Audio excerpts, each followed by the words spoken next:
Anyway, listen, first we're going to talk about the fallout between Brooklyn Beckham and his parents. It continues. Reported today that Brooklyn has instructed David and Victoria that they can only contact him through lawyers, not to engage with his social media. Shortly after the order, it's alleged that Brooklyn blocked his parents after Victoria liked a video of him roasting a chicken. This is all reported, of course, but Brooklyn is part of a growing number of young people who opt for low contact or no contact, and that's apparently a thing, with their parents. I mean, just on the Beckham situation, we've no idea, Jen. I mean, but to think of a phrase that my mum used to use, it's certainly washing your dirty linen in public, isn't it? Well, yeah, I mean, the thing is, though, the family brand Beckham have always lived their life online. Yeah. So I guess this is the downside of living your life online, is that everybody's invested in what's going on and watching your every move. So it all does kind of come out.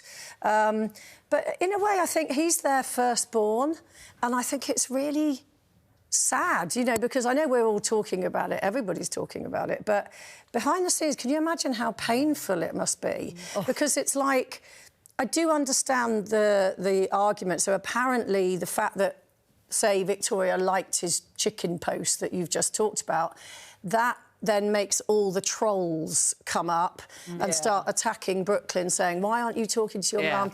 And obviously he doesn't want that in his life, which I understand. But if, as has been reported, there has been legal documents behind the scenes, that's, my God, I start thinking, how catastrophic would something have to be in my life for me to send a legal letter to my mother and say, I no longer want this contact? I know, I mean, I take no glee in this story at all, because as a mum, it would break your heart for that to happen. But apparently it is becoming, you know, a bit of a thing, whereas it used to be your parents, even if they annoyed the hell out of you, you kind of, you have this sense of duty. And we're not perfect either, yeah, are we? no, absolutely. But now this thing about, you know, young adults deciding, I don't want them in my life because I don't think that they are a force for good. That's big. And nothing is ever one thing, is it? I mean, I don't think you should just uniformly, forever, you know, stick by your parents. If you've had toxicity with them, and if life has been really difficult with them and they haven't been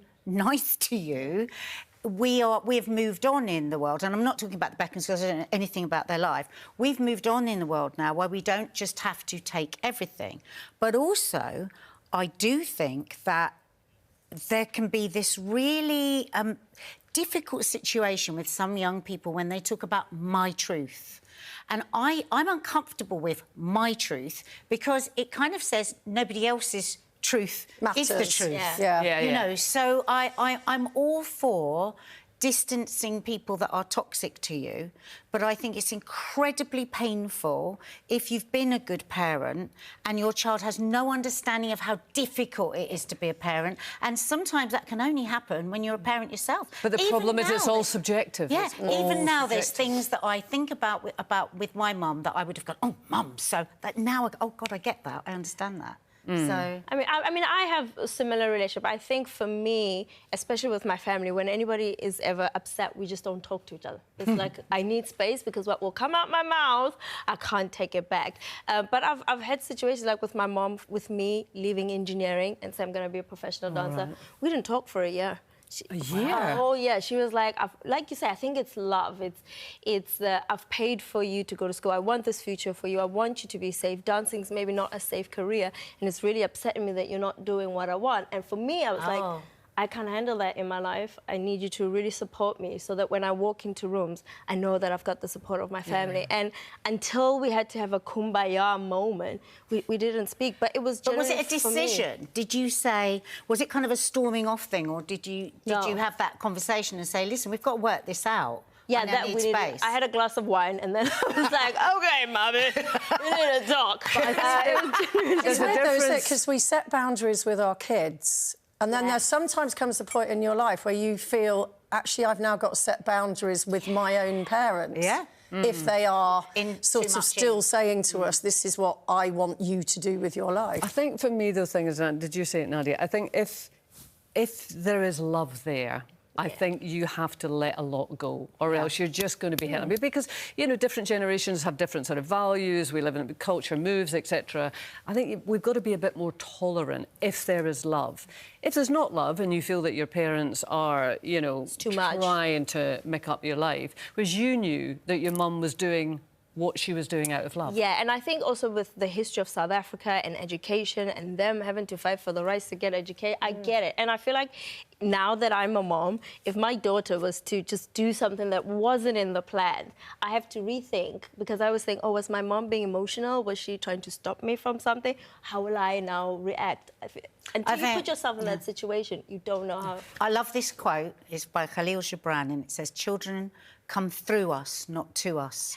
And I think sometimes we can forget that. Yeah. This child is for me. They're not. They're going to pass through. But also, just going back to the Beckhams and acknowledging we know nothing about the situation, they've clearly been a very, very close family for so long, so it's intense. And I think it's interesting that apparently Brooklyn is still very close to his grandparents. Oh, that's nice. And that David and Victoria have kind of accepted that. And I think that is really interesting, because perhaps it's not quite so intense there, and that can just keep the family tenuously together. Did you have a close relationship with a grandparent? An incredible relationship with my grandma. But also my grandma didn't hold me accountable and responsible for anything. She was the yes woman. I look at my mom now, I'm like, this is too much. TV, McDonald's, swim, chocolate, sweet. So is she the one that helped you be diva? Yeah, 100%. And I think with this situation, wherever you get yes, wherever you feel love, wherever you feel opened up, that's where you're most likely to gravitate. And I think that's what's happened here. And there's no judgment. No. What's your nan's name? Gertrude. Oh, God, I love Nan's name. What's your nan's name? Mary Ann. Oh, mine was Gladys. I think I'm going to win this one. What? Euphemia. Wow, ooh, hello. Thank you. Sounds like a musical. Sounds like a musical instrument.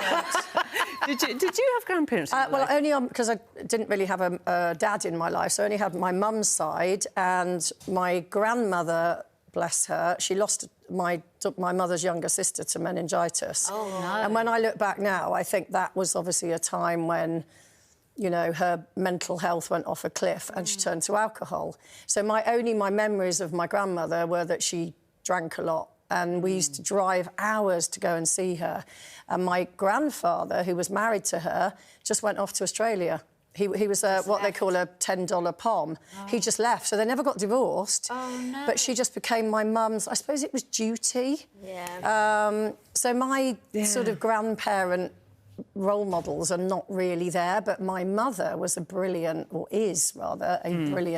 grandmother to my daughters. And so do they have a special relationship? Very much so. Well, my mum was like my nanny to my older daughter, because I was working all the time. Yeah. And so to be able to my daughter to go to my mum's after school, and it was just such a load off my mind, because, you know, it's the next best thing to me. Your kids have got an amazing relationship with your mum. They have, with my mum and with my dad, because they live next door as well, so they've got that real multi-generational thing. But my grandmother, my Arabic grandmother, my Tata, was an incredible woman, absolutely incredible. She was orphaned really young, and then she achieved so much. She was a real feminist in the Arab world. She wrote books that people would get quite offended by what she would say, and she worked as a tailor, unheard of in those days in the village, and then she built a hotel, and she had these fantastic stories. She told great stories. So I used to literally, you know, when they say sitting at your grandmother's knee, I would literally sit on the floor. My grandmother would tell stories. She was a madam that, oh my God, if you crossed her. But she always has 50-quid notes stuffed in her bra, and a lot of them. And so when that was a lot of money then. It was unbelievable amount of money. But or maybe it was 20 then. I don't know. Anyway, big notes. And so all my friends loved my grandmother as well, because if my friends came round, she would just give them money for no reason. Can you imagine anybody else's grandmother doing? Yeah, you wonder what she was doing. Yeah, she'd go down into her bra, and then it would all start coming out. So, yes. What do you do, Oti, if your your mum's got a different view on the little one than you do. Who wins in that one? Well, me, because if you don't, it's my daughter. That's a surprise. Yeah, it's my. I'm really sorry, especially the African culture. We just say what we want. We're just very brutally honest. And I always feel like if she says something that I don't like, maybe about the baby's weight and I'm like, you're not gonna see her. Change your language, or you're not gonna see her. Do you? And she's done it, which has made our relationship so amazing, and not just with my child, but with all the grandchildren. Like, she's the favourite grandmother. Did she say similar things to you then? Did it, like, hit a note? Yes, and I get what you mean when you say sometimes when your parents say what they say, it gives you tough skin because you're just quiet and they're your parents and you have to be a dutiful daughter. But I feel like as a mother now, Protected. that hard skin is a shield now. Yeah. Oh, I just let it go. My mum was too fierce to tackle. You're too scary. Yeah.